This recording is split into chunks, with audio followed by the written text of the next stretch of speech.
Uma certeza que nós devemos ter é que é uma carta para nós. Jesus deixou uma mensagem para você. E no lugar do nome dessas igrejas aqui, você pode colocar inclusive o seu nome. Nós podemos entender como algo coletivo, nós podemos entender como uma mensagem para a igreja no mundo, uma mensagem global para uma igreja global, mas você pode entender e deve entender como uma mensagem para você.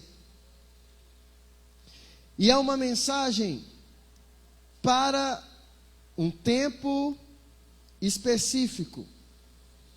E sabe, o que me fez pensar por algum tempo, lendo esse texto, e pensando em todo o contexto de Apocalipse, é que quando nós percorremos o Evangelho, nós vemos Jesus nasceu da Virgem Maria, e Ele se encarnou, e Ele é o Deus encarnado, o Verbo encarnado. Ele andou com seus discípulos, a sua vida foi registrada pelos seus discípulos, e tudo aquilo que era por demais importante, para que nós... tudo aquilo que era importante e necessário para a nossa salvação foi escrito. Tanto é que, se eu não me engano, João vai dizer que Jesus fez muitas outras coisas, mas tudo que foi escrito com um propósito, um objetivo, para que aqueles que tivessem acesso ao que foi escrito a respeito de Jesus, cressem que Ele era o Filho de Deus, e crendo, tivessem vida no seu nome. Então, os evangelhos, ou a vida de Jesus, foi registrada para que eu e você tivéssemos condição de crer.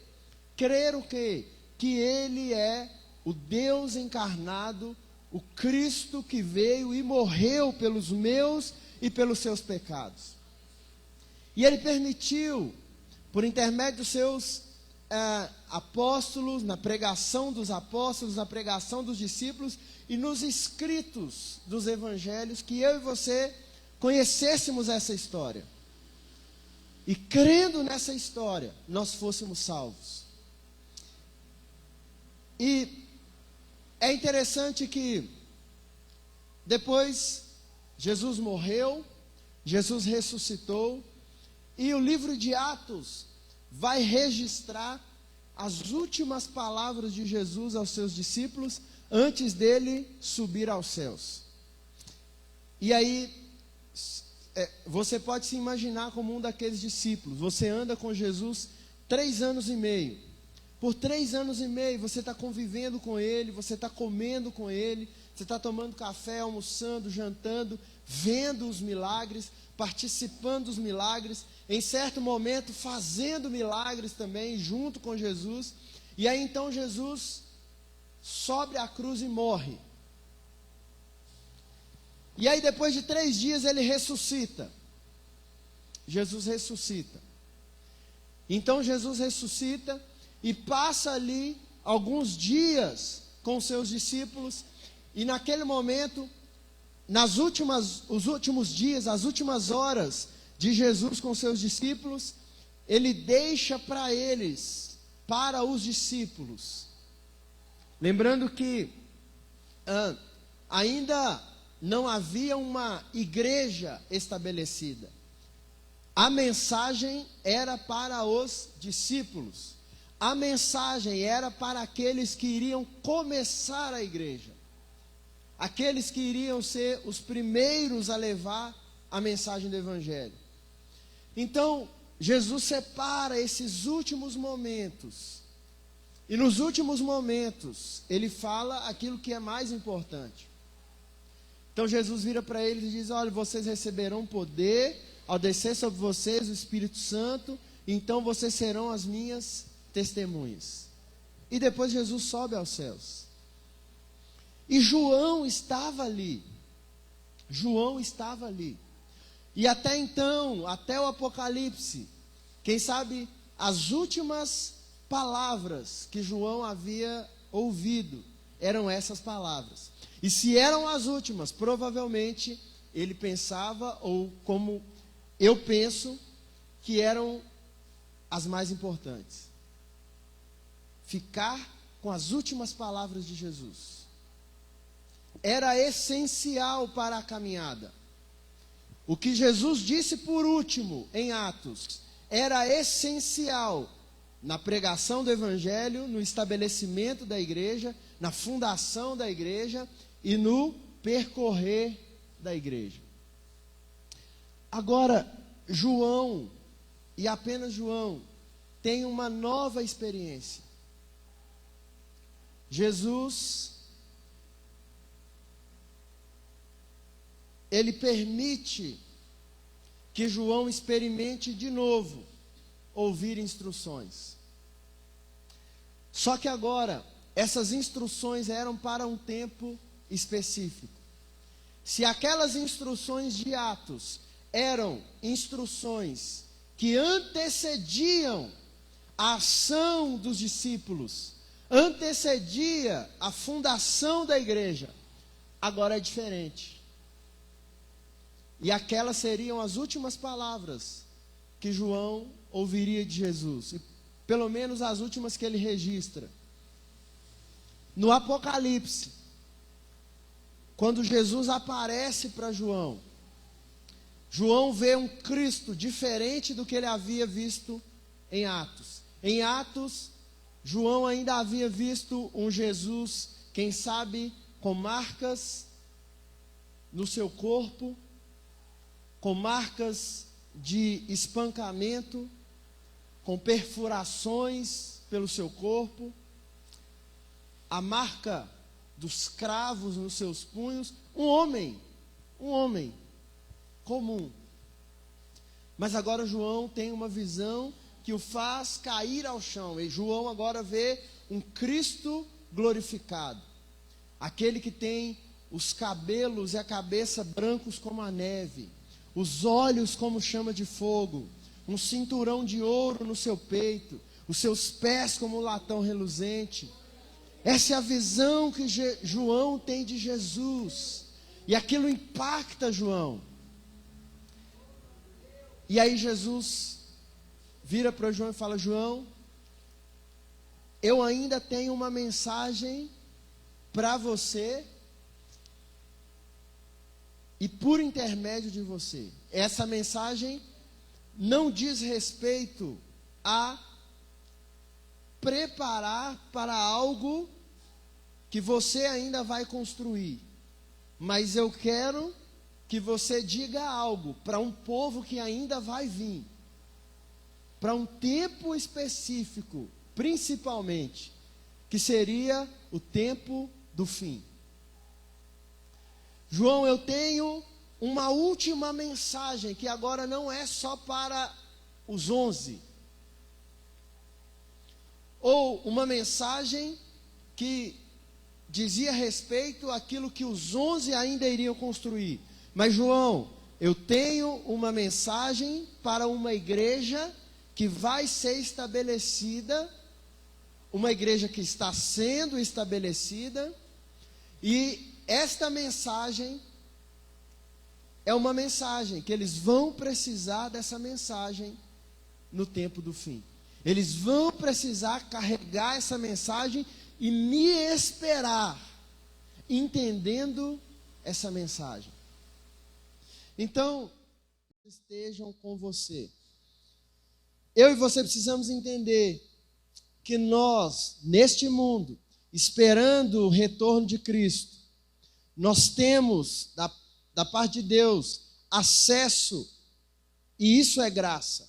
Nós temos acesso ao poder de Deus que nos capacita a viver a vida cristã. A graça de Deus te capacita a ser um crente fiel. A graça de Deus é quem nos capacita a sermos fiéis, a nos mantermos fiéis, a caminharmos fiéis.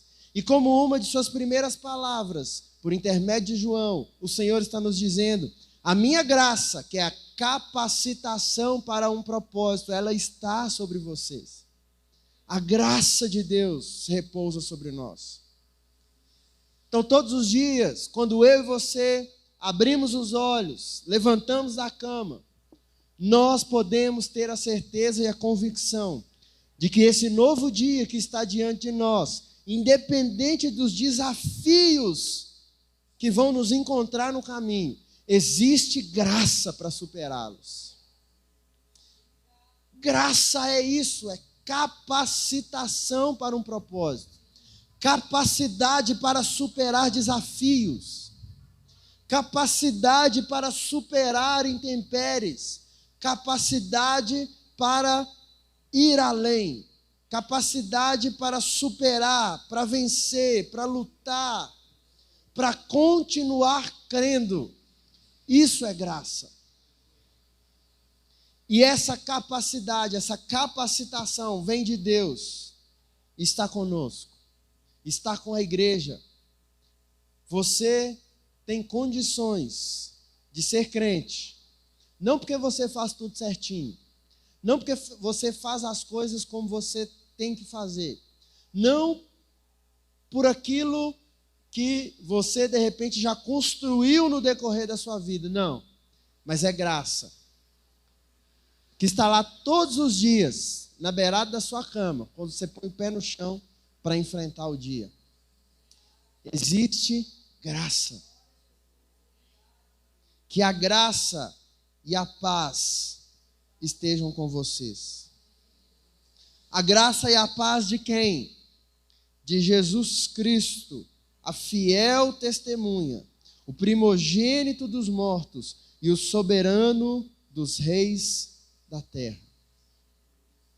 Jesus Cristo é a fiel testemunha. Quando o texto diz isso, quando João diz isso, que Jesus é a fiel testemunha, quer dizer que Jesus Cristo, esse homem que nasceu, que cresceu, que viveu, sofreu as nossas dores, morreu a nossa morte, ressuscitou, foi assunto aos céus e um dia vai voltar. Esse homem, ele é digno da nossa confiança. Ele é a fiel testemunha de tudo o que já aconteceu na eternidade, nos céus, na terra, debaixo da terra, em todo o universo, e aquilo que um dia ainda acontecerá. Jesus Cristo é a fiel testemunha. As suas palavras são dignas de credibilidade. Se Jesus diz algo, e quando Jesus diz algo, é verdade. Pode anotar. Vai acontecer. Jesus Cristo, a fiel testemunha, o primogênito dos mortos. E por que ele é o primogênito dos mortos? Porque ele é o primeiro a abrir as portas da eternidade. Ele foi o primeiro a ressuscitar para nunca mais morrer. Ele foi o primeiro a abrir os portais da eternidade, sendo homem, morto, mas ressurreto ao terceiro dia. O primogênito dos mortos. E o que é fascinante para nós, sobretudo nesses dias que vivemos, às vezes de incerteza, às vezes de questões de por que algumas coisas acontecem, Jesus não é só fiel testemunha e o primogênito dos mortos, mas ele é o soberano dos reis da terra. Às vezes algumas questões nesses dias podem vir sobre nós. Por que tanta guerra? Por que tantos homens maus assumem o poder? Por que tantos homens maus se apropriam do poder e subjugam os mais vulneráveis? Por que tanta maldade? E por que aqueles que têm posições de autoridade e têm condição de acabar com a maldade, não fazem, muito pelo contrário, multiplicam as maldades. Porque existem tantos homens maus, sanguinários, governando sobre outros.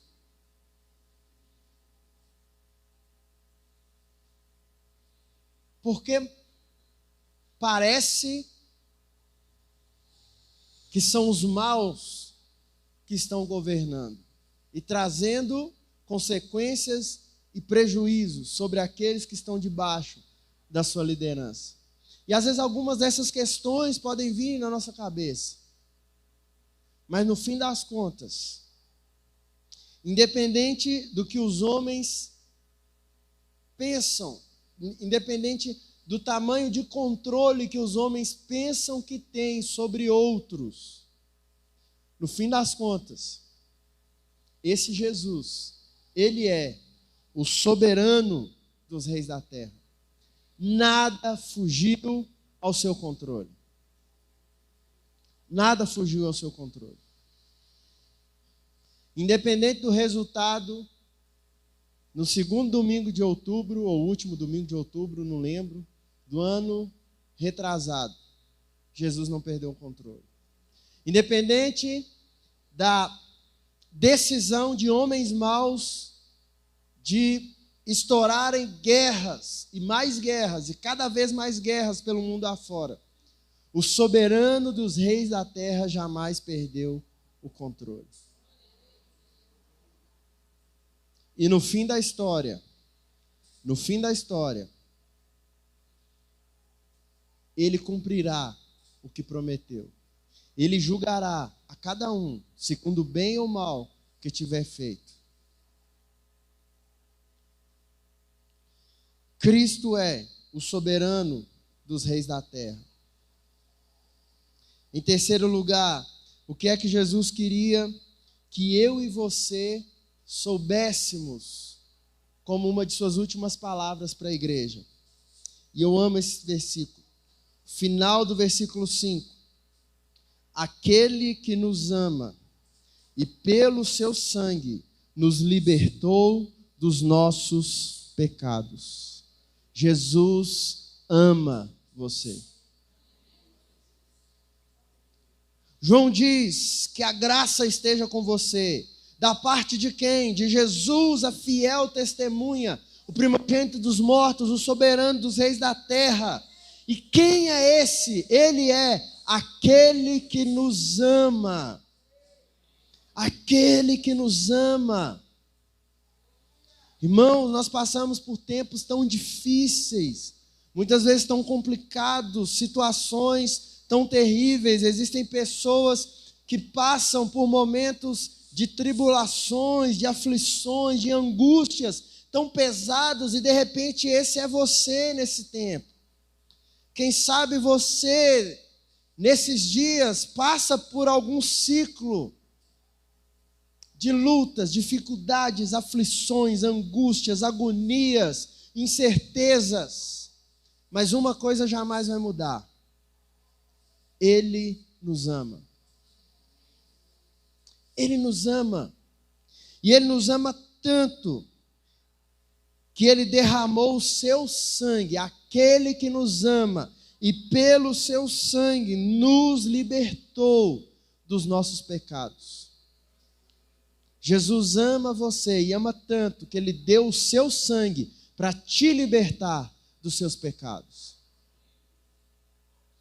Ele amou a igreja, Ele amou a sua igreja, Ele ama a sua igreja, e pelo seu sangue Ele deu liberdade. Liberdade. Pelo sangue de Jesus, eu e você somos livres. Nós não somos mais condenados a viver como escravos, a viver escravos das nossas paixões, a viver escravos dos nossos pecados. Você pode se apoderar dessa verdade hoje e dizer: Jesus Cristo me ama, Ele deixou uma mensagem para mim, de que pelo seu sangue Ele me libertou dos meus pecados. É isso que ele queria que você soubesse. Pelo seu sangue, ele te libertou dos seus pecados. Você não é mais escravo. Pelo sangue de Jesus. O texto sagrado vai dizer: se pois o Filho vos libertar, se pois nós o veremos como ele é. Nós o veremos com poder e glória. Eu penso que os dias e os tempos que nós vivemos parece loucura, mas nós podemos andar pela rua olhando para o céu. Será que é hoje? Será que é agora? Será que é hoje? Os céus vão se abrir. Ele virá sobre as nuvens do céu com poder e glória em toda a sua majestade. Isso nos leva a pensar algumas coisas. Esse dia é um dia. Esse dia é um dia de muita alegria para a sua igreja e de grande expectativa para a sua igreja. Mas é um dia terrível para aqueles que sabem que vão ter que encará-lo e não se arrependeram dos seus pecados. Não quiseram se arrepender dos seus pecados. Esse é um dia de grande alegria, mas é um dia também de pavor. É um dia de grande expectativa, mas para aqueles que não se arrependeram, que não entregaram as suas vidas a Cristo, que não fizeram de Cristo o seu Senhor, é um dia terrível. Quando nós vemos por aí alguns querendo macetar o Apocalipse, é porque sabe que aquele dia não vai ser um dia bom. Não vai ser um dia de carnaval. Não vai ser um dia de alegria.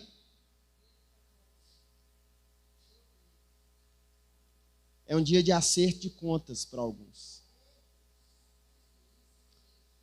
E essas últimas palavras de Jesus para a sua igreja devem nos levar a pensar. O que é que essa verdade causa em mim e em você? Alegria ou preocupação?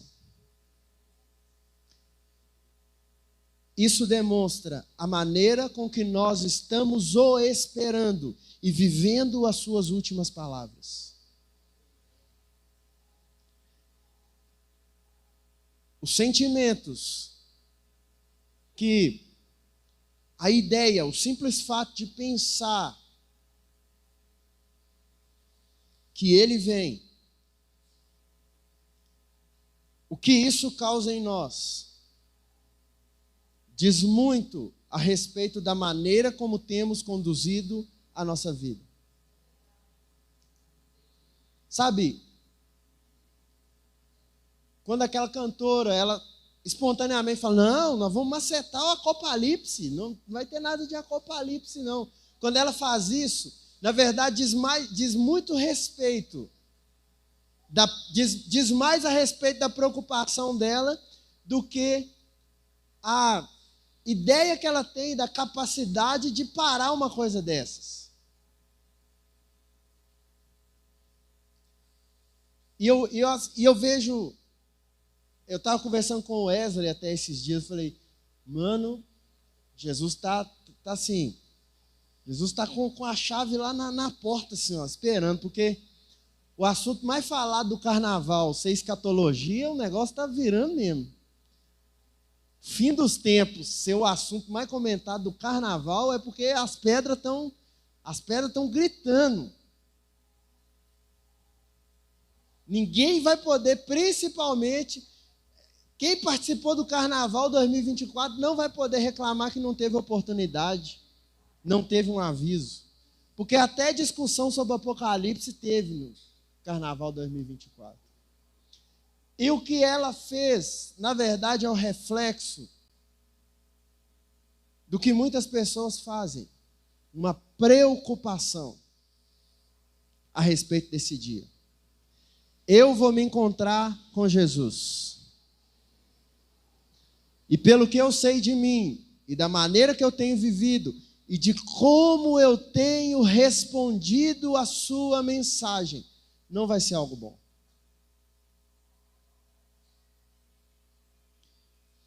Ele vem com as nuvens. Quer eu e você esperemos ou não. Quer a Ivete Sangalo queira macetar o Apocalipse ou não. Quer alguns queiram dizer que Deus não existe ou não. Isso não muda o fato de que Ele vem.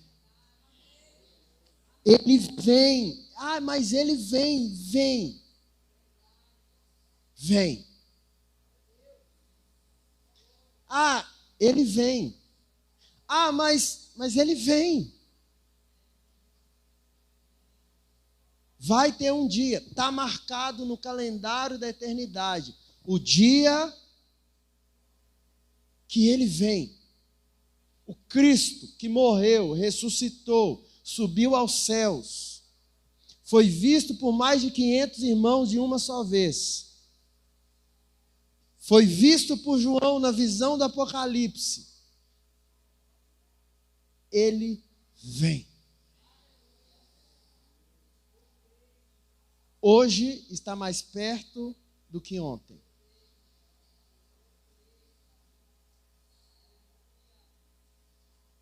E não há como se esconder. Não há para onde ir, porque todo olho o verá. Se esse dia, para aqueles que esse dia causam preocupação, não adianta esconder debaixo da cama, não adianta ir para o porão, não adianta furar um buraco e enfiar a cabeça, não adianta se trancar dentro de casa.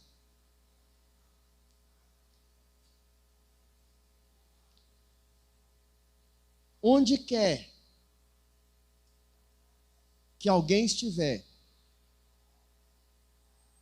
Jesus vai abrir, Jesus vai rasgar e vai se revelar, e todo olho verá. Todo olho verá. E aí, João fala o que nos leva até para uma profecia de Zacarias, Zacarias capítulo 12, versículo 10, que nós entendemos até como uma profecia a respeito dos judeus. Todo olho verá, inclusive aqueles que o traspassaram. Aqueles que furaram as suas mãos. E nós entendemos também como a profecia, o cumprimento da profecia de Zacarias, capítulo 12, versículo 10, profetizando aos judeus a forma com que eles rejeitaram o Cristo, rejeitaram a mensagem do Evangelho, mas nós também podemos entender como aqueles que o traspassaram. Nós podemos também entender como aqueles que rejeitaram a mensagem do Evangelho. Por quê? Cristo morreu pelos meus pecados. E se eu rejeito a mensagem do Cristo, os meus pecados pregaram o Cristo naquela cruz. Os meus pecados traspassaram o Cristo naquela cruz. E se hoje eu rejeito a mensagem do Evangelho, você vai lá no Instagram, você vê, não, esse Jesus aí não volta agora não. Não, esse Jesus não vem não. Quando ele vier, haverá um acerto de contas em relação aos meus pecados, que não foram lavados pelo seu sangue, mas que furaram as suas mãos. E eu penso numa imagem, Jesus vindo sobre as nuvens, todo olho o verá, Jesus chegando para aqueles que o rejeitaram e rejeitaram a sua mensagem, dizendo: está aqui o resultado dos seus pecados. Está aqui nos meus pulsos o preço pago por você e que você rejeitou. Está aqui furado nos meus punhos o resultado dos seus pecados. Todos o verão, até mesmo os que o traspassaram. E é interessante a linguagem que João usa. João poderia parar por aí. Todo olho o verá, até mesmo os que os traspassaram. Ponto final. Mas João continua, certamente, amém. É certo esse dia. Não há possibilidade desse dia ser adiado. Não há possibilidade desse dia ser cancelado. Não há possibilidade desse dia ser impedido. É certo, certamente que ele vem. Certamente ele vem. É interessante que é a mesma linguagem que Isaías, quando profetiza a respeito do sacrifício de Jesus, Isaías usa. Certamente ele tomou sobre si as nossas dores. Isaías fala com uma certeza no passado, apontando para o futuro. Certamente ele tomou sobre si. E Jesus tomou sobre si. Jesus foi crucificado. Agora, apontando de novo para o futuro, João diz, certamente. Certamente.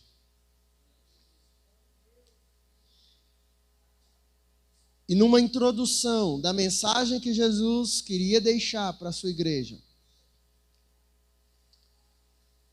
entre parênteses,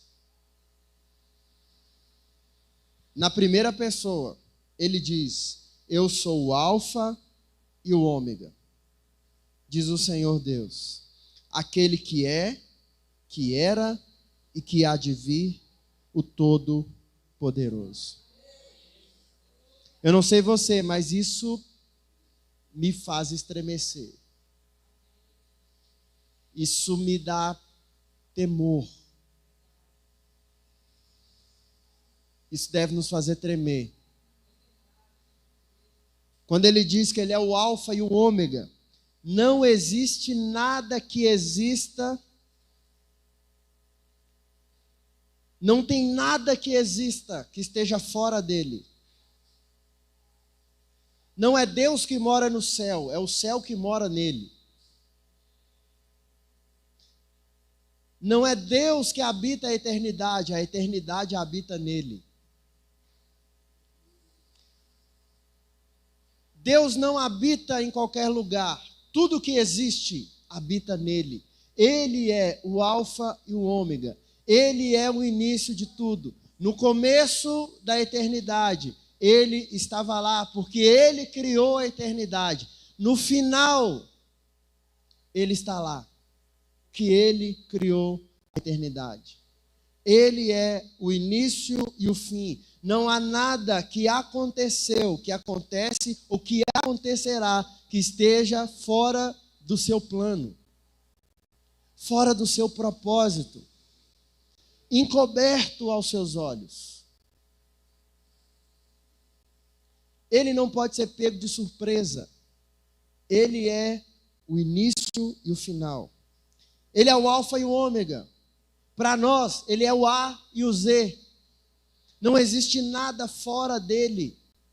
Tudo converge para ele. Tudo está dentro dele. Tudo foi criado por meio dele. Tudo foi criado nele. Sem ele, nada do que foi feito se fez. E ele mesmo diz, eu sou o Alfa e o Ômega, diz o Senhor. Aquele que é, que era e que há de vir, o Todo-Poderoso.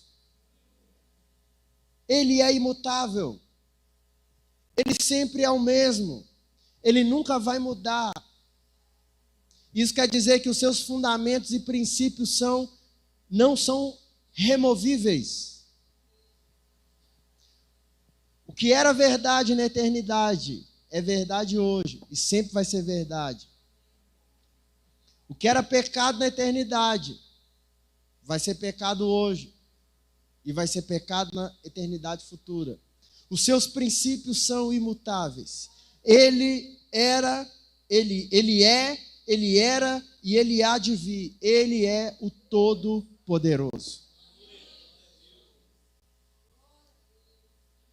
Que circunstâncias você vive? Que momentos você passa por Ele? Algumas situações são difíceis, são dolorosas, são pesadas, são penosas. Mas Ele é. Ele era. Ele há de vir. Ele existe antes de você nascer. Ele existe antes dessa dificuldade começar. Ele existe antes dessa luta começar. Ele passa por ela com você e Ele está no final quando ela terminar. Aquele que é, que era e que há de vir, não existe lugar em que Ele não esteja. Não existe circunstância ou luta que Ele não participe na sua vida. Não há nada fora dEle. Nada o pega de surpresa. Ninguém pode se esconder dEle. Nada pode pegá-lo de surpresa. O seu nascimento, uma gravidez indesejada, não por Ele. Seus pais pegos de surpresa, não Ele. Você foi abandonado pelos seus pais? Não por Ele. Ele sempre teve o controle. Ele sempre esteve lá. E Ele sempre estará lá. Salmo 34, Salmo de Davi, quando Davi estava em angústia.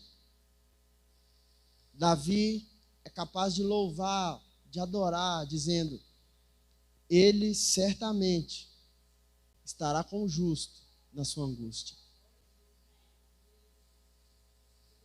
Aquele que é, que era e que há de vir, o Todo-Poderoso. Todo poder está em suas mãos. Todo poder está nas suas mãos. Do que é que temos falta? Do que é que precisamos? O que está fora do controle das nossas mãos? O que é que está escorregando entre os nossos dedos? Ele tem poder de contornar tudo isso. No estalar de dedos, no piscar de olhos, no sussurrar de uma palavra, Ele é o Todo-Poderoso. E como uma de suas últimas palavras, Ele queria que eu e você soubéssemos disso. Aquele que é, que era e que há de vir, o Todo-Poderoso. Amém? Amém. Você pode se colocar de pé?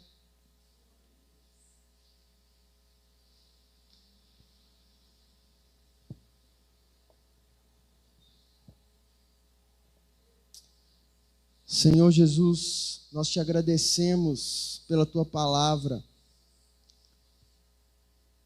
Nós te agradecemos pelas suas últimas palavras a João. E que temos certeza que são palavras que o Senhor planejava que chegasse até nós. Obrigado, Jesus. Aquele que nos ama e pelo seu sangue nos libertou dos nossos pecados. Esta é a mensagem que nós vamos por toda a vida proclamar. Eu conheci alguém que me ama. Eu conheci alguém que morreu por mim, que derramou seu sangue por mim e que me libertou dos meus pecados. Obrigado, Jesus. Obrigado, Jesus. Obrigado, Jesus. Como igreja nessa noite, nós te esperamos, Senhor. Nós te esperamos, Jesus. E se no coração de alguém aqui nessa noite, essa verdade causa preocupação, a minha oração, Pai,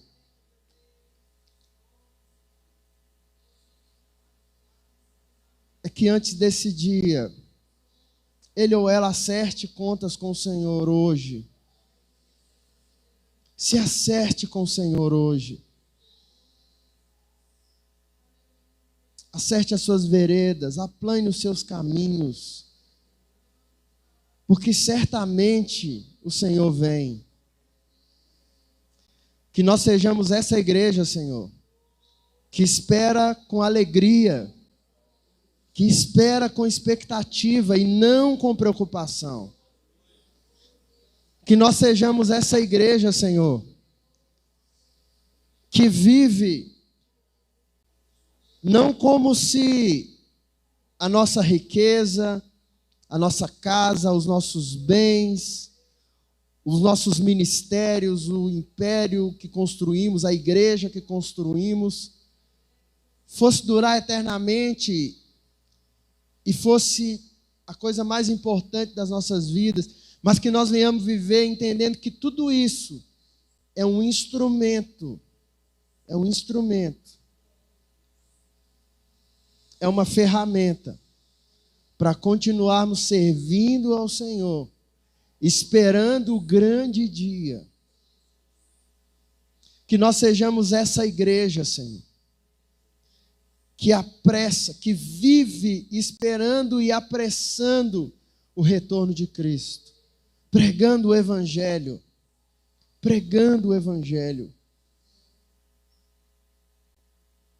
Obrigado, Jesus, pois assim como o Senhor prometeu que viria e morreria, entregaria a sua vida, e o Senhor fez, o Senhor um dia vai voltar para nos buscar. E independente, Senhor, das situações tão difíceis que nós enfrentamos hoje, a verdade que nós podemos crer é que o Senhor é o Alfa e o Ômega, aquele que é, aquele que era, aquele que há de vir, o Todo-Poderoso, aquele que tem todo o poder nas suas mãos. Obrigado por essa verdade que nos traz tanta confiança e que nos traz tanta esperança nos dias vindouros, que traz tanta esperança no presente e nos traz tanta esperança no porvir. Obrigado, Jesus. E que o amor de Deus o Pai, a graça de Jesus o Filho, a doce consolação do Espírito Santo seja sobre todo o povo de Deus, todos os que amam o retorno de Cristo. Que o Senhor te abençoe e te guarde, o Senhor faça resplandecer o seu rosto sobre você e tenha misericórdia de você. Que o Senhor sobre você levante o seu rosto e te dê a paz. Que Deus abençoe os irmãos.